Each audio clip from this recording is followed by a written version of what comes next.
May napansin ka na ba? May mga tao na kahit hindi mayaman, parang magaan ang aura.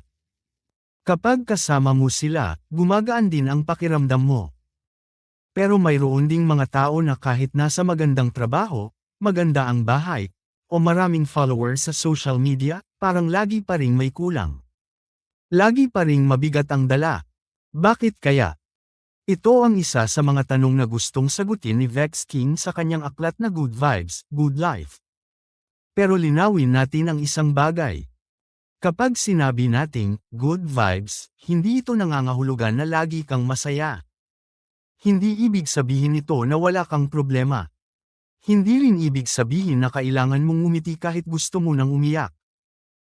Ang totoong good vibes ay nagsisimula sa isang mas malalim na lugar, ang relasyon mo sa iyong sarili. At dito nagsisimula ang lahat. Minsan kasi, akala natin ang kaligayahan ay nasa promotion. Nasa bagong cellphone. Nasa bagong kotse. Nasa bagong relasyon. O baka nasa mas malaking bank account. Pero ilang beses na ba nating napatunayan na kahit nakuha na natin ang mga bagay na iyon, may pagkakataon pa ring parang may kulang. Bakit? Dahil ang problema ay hindi laging nasa labas. Madalas, nasa loob. Sabi nga ni Vex King, hindi mo kayang mahalin ng buo ang mundo kung hindi mo muna natutunang mahalin ang sarili mo. At ang self-love ay hindi pagiging selfish. Hindi ito pagyayabang. Hindi rin ito pagiging makasarili. Ang self-love ay ang kakayahang sabihin sa sarili mo. Karapat-dapat din akong alagaan. Karapat-dapat din akong magpahinga. Karapat-dapat din akong respetuhin. Napakaraming tao ang mahusay magmahal ng iba pero nakakalimutan ang sarili. Lahat binibigyan ng oras. Lahat inuunawa. Lahat pinapatawad. Pero kapag sarili na nila ang usapan, sila ang pinakamahigpit na hukom. Kapag nagkamali ang iba, okay lang, tao lang. Kapag sila ang nagkamali, ang bobo ko. Wala akong kwenta. Palpak talaga ako. Napansin mo ba? Minsan, tayo mismo ang pinakamatinding bully ng sarili natin. At paano asenso ang isang tao kung araw-araw siyang sinasabihan ng sarili niyang hindi siya sapat? Isa pang mahalagang aral sa aklat ay ang pagpili ng mga taong nakapaligid sa atin. May mga tao kasing parang charger. Kapag kasama mo sila, lumalakas ka. Nai-inspire ka.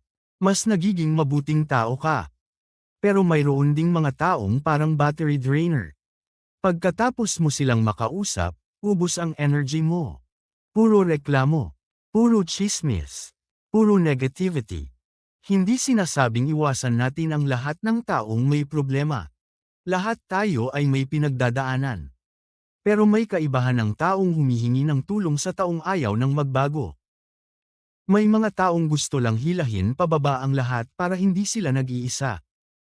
Kaya mahalagang piliin din ang mga boses na pinapapasok natin sa isip natin.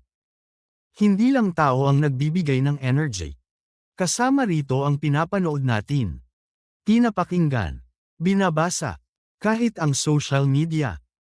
Kung araw-araw mong pinapakain ang isip mo ng galit, inggit, at takot, huwag kang magtatakang iyon din ang mararamdaman mo.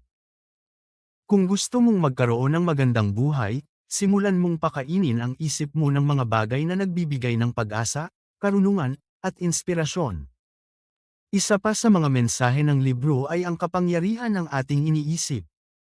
Pero maging maingat tayo rito.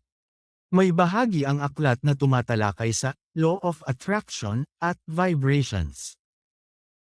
Maraming mambabasa ang nakakatulong dito bilang paraan ng pagtuon sa pag-asa at positibong pananaw, ngunit mahalagang tandaan na ang mga ideyang ito ay hindi itinuturing na napatunayan ng siyensya. Ang mas praktikal na aral ay ito, ang ating mindset ay nakaaapekto sa ating mga desisyon, kilos, at kung paano natin hinaharap ang mga hamon. Hindi sapat ang mag-isip lang. Kailangan ding kumilos. Hindi sapat ang sabihin mong, gusto kong yumaman. Kung hindi ka naman nag-aaral. Hindi ka nagtatrabaho. Hindi ka sumusubok. Hindi sapat ang affirmation kung walang aksyon. At ito rin ang malinaw na paalala ni Vex King, Ang positibong pag-iisip ay kailangang samahan ng responsibilidad at pagkilos. Isa pa, napakahalaga ng pagpapatawad. Hindi dahil tama ang ginawa sa iyo, kundi dahil gusto mong maging malaya. Ang galit ay parang paghawak sa mainit na uling habang hinihintay mong masunog ang ibang tao. Ikaw ang unang napapasok. Kaya minsan, ang pinakamagandang regalo na maibibigay mo sa sarili mo ay hindi paghihiganti, kundi kapayapaan. May isa pang napakagandang ideya sa librong ito. Hindi mo kontrolado ang lahat ng nangyayari sa buhay. Pero kontrolado mo kung paano ka tutugon. Hindi mo kontrolado ang panahon. Hindi mo kontrolado ang ekonomiya. Hindi mo kontrolado ang opinyon ng ibang tao. Pero kontrolado mo ang karakter mo. Kontrolado mo ang disiplina mo. Kontrolado mo ang kabaitan mo. Kontrolado mo ang pagpili mong bumangon kahit mahirap. At baka iyon ang tunay na sukatan ng tagumpay. Hindi kung gaano karami ang pera mo, kundi kung gaano kalawak ang kapayapaang dala mo sa puso mo. Sa huli, ang mensahe ng Good Vibes, Good Life ay hindi lang tungkol sa pagiging positibo. Ito ay tungkol sa pagiging buo. Pagiging tapat sa sarili, pagpapatawad, pagmamahal, paglago, at araw-araw na pagpiling maging mas mabuting tao kaysa kahapon. Kaya bago tayo magtapos, gusto kitang tanungin. Paano mo kinakausap ang sarili mo kapag nagkakamali ka? Anong klaseng energy ang dinadala mo sa tahanan mo? Sa trabaho? Sa pamilya? Sa mga kaibigan? Ikaw ba ang taong nagbibigay ng pag-asa? O ikaw ang taong laging nagdadala ng dilim? Dahil sa huli, ang pinakamahalagang vibration na maaari mong baguhin ay hindi ang nasa paligid mo, kundi ang nasa loob mo. Kapag nagbago ang puso mo, unti-unti ring magbabago ang pananaw mo. Kapag nagbago ang pananaw mo, magbabago ang mga desisyong ginagawa mo. Kapag nagbago ang mga desisyon mo, magbabago ang direksyon ng buhay mo. At marahil, doon nagsisimula ang tunay na good vibes.